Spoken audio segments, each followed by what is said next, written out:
In 1900, an epidemic of sleeping sickness hit the country, and within 20 years, 250,000 people had died. In April 1909, the colonial administration passed a decree evicting the natives of all the islands in Lake Victoria. Several residents, however, did not welcome the mitigation measure. Some of them hid in forests and caves.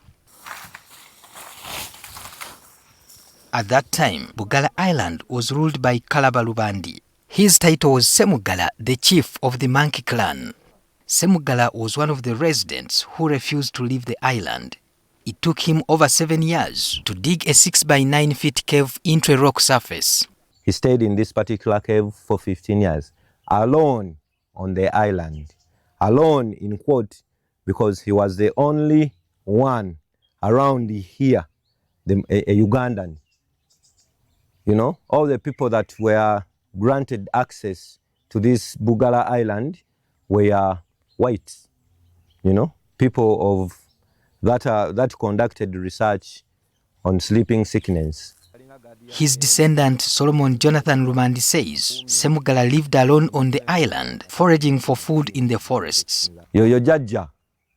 That's a portrait of my ancestor Lubandi, who dug the original cave. He would first climb on top of the cave and look towards the lake to make sure there was no one in sight before leaving the cave. He could stand guard on top here and oversee whoever was coming, you know, and he could go down slowly and monitors, you know. So he kept on sabotaging their process. Unfortunately, one morning, as he carried a pot from the lake, he was spotted by the colonialists. He was shot in the forehead and died from his wounds. Lubandi is a resident of Chibanga village on Buggala Island. The 42-year-old is now recreating the cave in which his ancestor lived. His plan is to turn the cave into a place of habitation.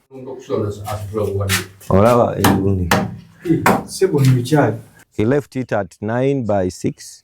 So I said, me in particular, I can fit in here, but I will not be comfortable. So the idea came that I should expand this cave. I started with expanding this one. Then another idea came that you can even go deeper. There are now 4 rooms in a cave: a living room, sitting room, bedroom, and a kitchen. His aim is to preserve history in a contemporary way. One room can accommodate about 6 people if you decide to sleep down. But there is a bed, you know, like a fancy bed. We have electricity inside. We have fresh running water inside. That you know, charging ports. You know, we are trying to blend the heritage and the modernity. You sleep in 100% a cave, you know, with stones exposed inside, but with that natural feel, you know, of exploring the heritage. I guess in Uganda it's the only cave, you know, modernized to this level. Initially, Lubandi's dream had been to build a cave using stones, but eventually he considered it wise to dig into the rock itself. Yeah, the walls are made of stones and iron bars inside. It's very strong. This is my special residence. This one in particular, I sleep inside here because the other one is naturally conditioned. When it's cool, it's warm inside. When it's warm outside, it's cool inside. So this is an advanced model or version of the other one.